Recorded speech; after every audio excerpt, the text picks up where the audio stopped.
बातमी येते देशाच्या सीमेवरून। जम्मू काश्मीरच्या कुलगाम जिल्ह्यात सीआरपीएफचे जवान आणि दहशतवाद्यांमध्ये चकमक झाली आहे। यात 2 दहशतवाद्यांना कंठस्नान घालण्यात भारतीय जवानांना यश आलंय। इथल्या मांजगाम परिसरात काही दहशतवादी लपल्याची माहिती जवानांना मिळाली होती। त्या पार्श्वभूमीवर सर्च ऑपरेशन राबवताना दहशतवाद्यांनी जवानांवर गोळीबार केला। याला भारतीय जवानांनी सुद्धा चोख प्रत्युत्तर दिलंय। अद्यापही या परिसरात जवानांकडून सर्च ऑपरेशन राबवलं जात आहे।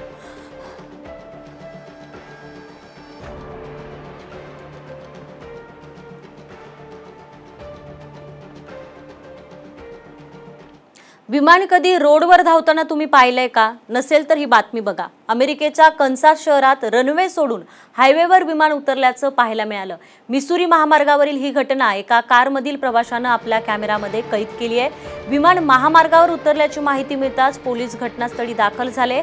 यावेळी विमानातील 2 इंजिनांपैकी एकामध्ये अचानक बिघाड झाल्यानं विमानाला रस्त्यावर लँडिंग करावं लागल्याचं तपासामध्ये समोर आलं।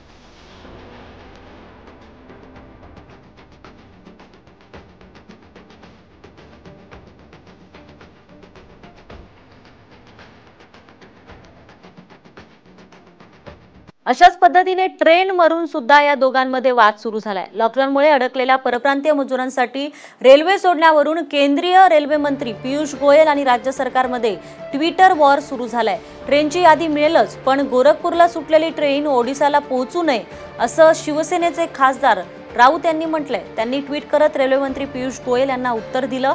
या ट्विट वॉरची सुरुवात केंद्रीय रेल्वे मंत्री पियुष गोयल यांच्या ट्विटनं झाली। त्यानंतर विरोधी पक्षनेते देवेंद्र फडणवीस यांनी सुद्धा ट्विट करत मुख्यमंत्री उद्धव ठाकरे यांना प्रत्युत्तर दिलंय। त्यावर संजय राऊत यांनी देखील रेल्वे मंत्र्यांना ट्विट करत टोला लगावलाय।